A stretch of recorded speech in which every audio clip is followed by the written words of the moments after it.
بتائیں جی سینیٹر صاحب، اس معاملے پہ تو آپ ہم آہنگ ہیں پیپلز پارٹی سے، اور کہ مطلب صوبوں سے شیئر نہیں لینا چاہیے، اور اس حد تک بھی ویسے کہا ہے سلمان اکرم راجہ نے کہ خان صاحب سے پہلے میٹنگ ہوگی، اس کے بعد یہ فیصلہ کیا جائے گا کہ کیا پختونخوا بطور صوبہ کچھ دے گا وفاق کو مطلب رقم کی مد میں یا نہیں دے گا.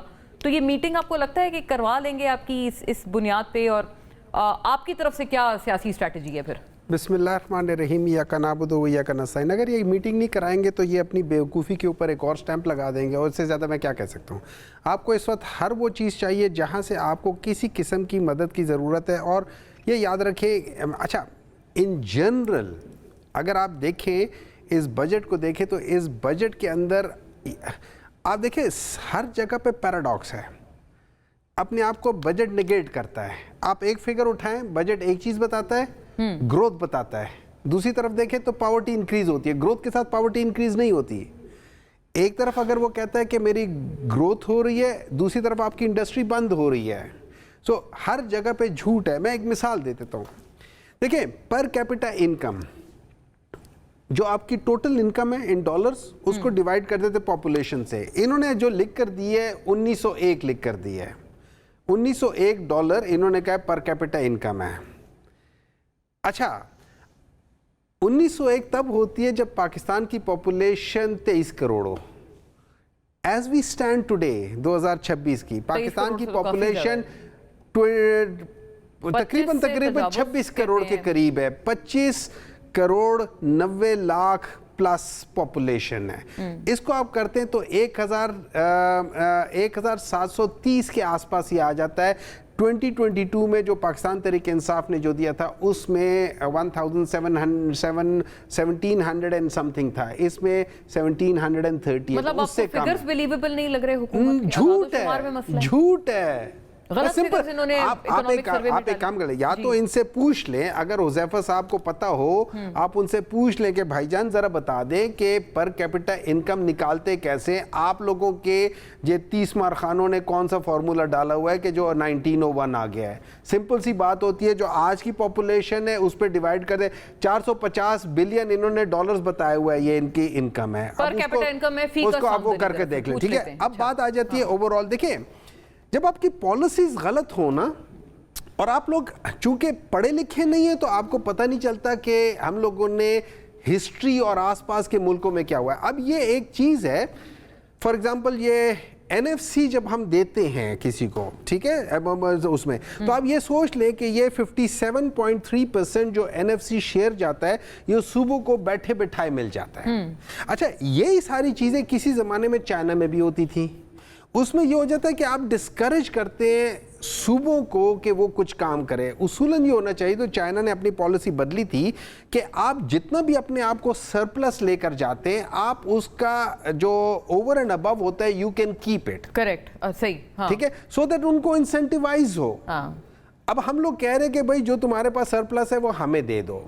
اچھا دوسری چیز یہ ہے کہ جب ہم اس چیز کے ایک اور چیز ہے، ہم لوگوں نے ایک آسٹیرٹی ڈرائیو آپ لوگوں نے دیکھا ہوگا، بزنسز بند کر دیے، رات کو 8 بجے کے بعد بند کر دیا، یہ کر دیا وہ کر دیا. اس کے لیے انہوں نے بجٹ ڈالا تھا 980 سم تھنگ بلین روپیز کا تھا کہ ہم اس کے بعد اس میں کریں گے. آج یہ کہتے ہیں کہ ہمارا 1000 اور پتہ نہیں 40 سم تھنگ بلین ہمارا چلا گیا، مطلب 50 بلین ایکسٹرا کر دیا. یہ ان لوگوں کی آسٹیرٹی ڈرائیو تھی.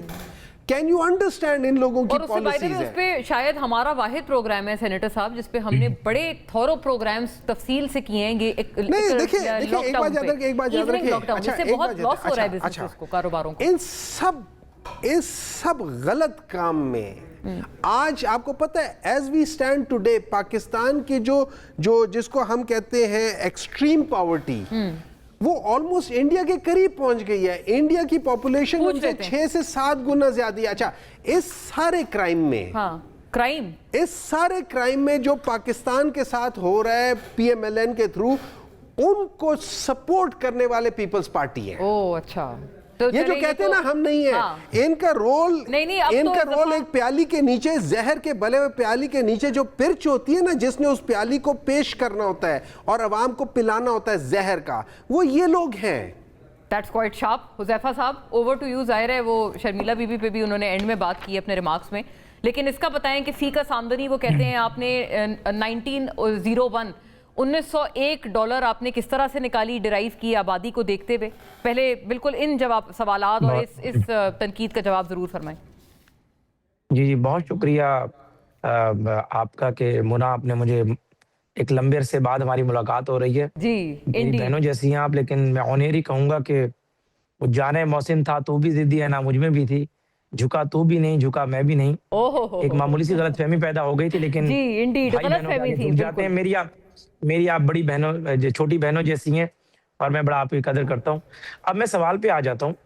پہلی گزارش تو یہ ہے کہ میں کوئی معاشی ایکسپرٹ نہیں ہوں، لیکن چونکہ میرے بھائی سینیٹر صاحب نے بات کر دی ہے، ایک تو ظاہر ہے آپ جو اس کا فارمولا ہے پوری دنیا میں یہ اپلائی ہوتا ہے، کوئی میں نے نہیں بنایا، کہ جی ڈی پی یا جی این آئی کو آپ ڈیوائیڈ کر دیتے ہیں ملک کی کل آبادی سے۔ یعنی ایک عام ڈیڑھی بان کے لے کر میں آپ کو بتاؤں کہ وہ یہ ہے کہ آپ یہ کر سکتے ہیں کہ عام آدمی کے لیے کہ آپ کے ملک کی کل آبادی کو تقسیم کر دیں، ڈیوائیڈ کر دیں آپ کے ملک کی کل آمدن پر، تو جو چیز نکلتی ہے وہ آپ کی پر ڈالر انکم ہوتی ہے۔ اچھا، اس میں لازمی نہیں ہے کہ ہر آدمی کی وہ انکم ہے، کسی کی زیادہ بھی ہوتی ہے، کسی کی اس سے کم بھی ہوتی ہے، لیکن ایوریج ایک فارمولا بنا ہوا ہے۔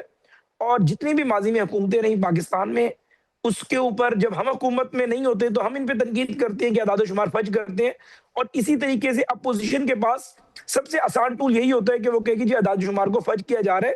اس کا بہترین طریقہ ہے، اگر جتنے بھی ورلڈ بینک اس کے حوالے سے اپنی رپورٹ سالانہ جاری کرتا ہے، اس کے علاوہ اسٹیٹ بینک جاری کرتا ہے، ان رپورٹس کو آپ منظر عام پر یعنی کمپیریزن کر لیں، اور اس حوالے سے اگر سینیٹر صاحب کوئی بات کریں گے مستند کہ دی اکانومسٹ نے یا دنیا کے وہ جریدے جو پاکستان کی اکانومی پہ لکھتے رہتے ہیں، وہ اگر یہ کہیں کہ اعداد و شمار فج ہے، تو میں سمجھتا ہوں کہ اس بات کا وزن زیادہ ہوگا، ورنہ یہ سیاسی پوائنٹ سکورنگ سے بات آگے نہیں جائے گی۔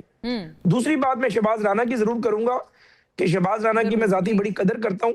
چیئرمین ایف بی آر نے جو بھی ریمارکس دیے تو میں نے سنے نہیں، لیکن ان کی ذاتی رائے ہو سکتی ہے۔ حکومت میں کئی وزراء، کئی لوگ شہباز رانا کو بڑی قدر کی نگاہ سے دیکھتے ہیں، اور میں سمجھتا ہوں کہ پاکستان کی معیشت پہ جو چند لوگ اتھارٹی ہیں، ایز اے جرنلسٹ نہیں، ویسے میں ان جنرل بات کر رہا ہوں، Shahbaz Rana is one of them. اور ہم حکومت میں بیٹھے ہوئے لوگوں کو کبھی بھی یہ نہیں چاہیے کہ اگر اس سے رائے کا اختلاف ہو تو اس شخص کی کریڈیبلٹی کو ہٹ کریں۔ تو شہباز رانا کی میں بڑی قدر کرتا ہوں۔ اچھی بات ہے اور بہت خوشی کی بات ہے، خوش آئند بات ہے۔ I really welcome these remarks Huzaifa صاحب۔ شہباز رانا کا کسی بھی صحافی کے ایسے دل دکھا ہے تو میں حکومت کے بیان پہ سے معذرت کرتا ہوں، کیونکہ شہباز رانا جیسے لوگ جو ہیں وہ سسٹم کے اندر ویسل بلور کے طور پر بڑے اہم ہیں اور ہم کی قدر کرتے ہیں۔ اب میں دوسری طرف آپ کے آ جاتا ہوں باقی سوالات کی طرف۔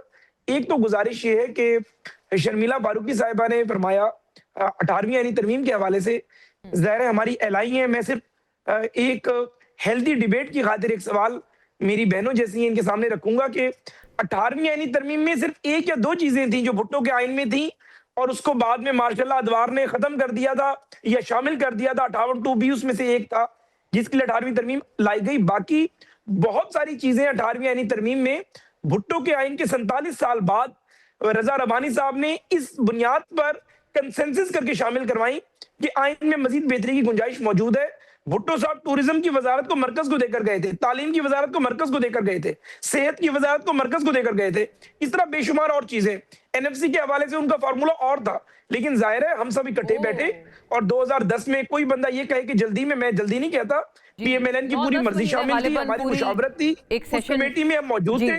لیکن عرض یہ ہے کہ اب جو بات ہوتی ہے کہ اگر بھٹو صاحب کے آئین میں 47 سال بعد بہتری کی گنجائش ہو سکتی ہے تو رضا ربانی صاحب کی لائی ہوئی ترمیم میں بھی بہتری پہ بات کی جا سکتی ہے۔ ممکن ہے کوئی بہتری گنجائش نہ نکلے، ممکن ہے بہت ساری نکل آئیں، تو اس لیے اس کو گلاس آدھا بھرا ہوا ہے تو آدھا خالی بھی ہے۔ اچھا، مطلب ایک ٹرائل اینڈ ایرر کا آپ نے فرمایا حذیفہ صاحب، ایک بڑے ویلکمنگ ریمارک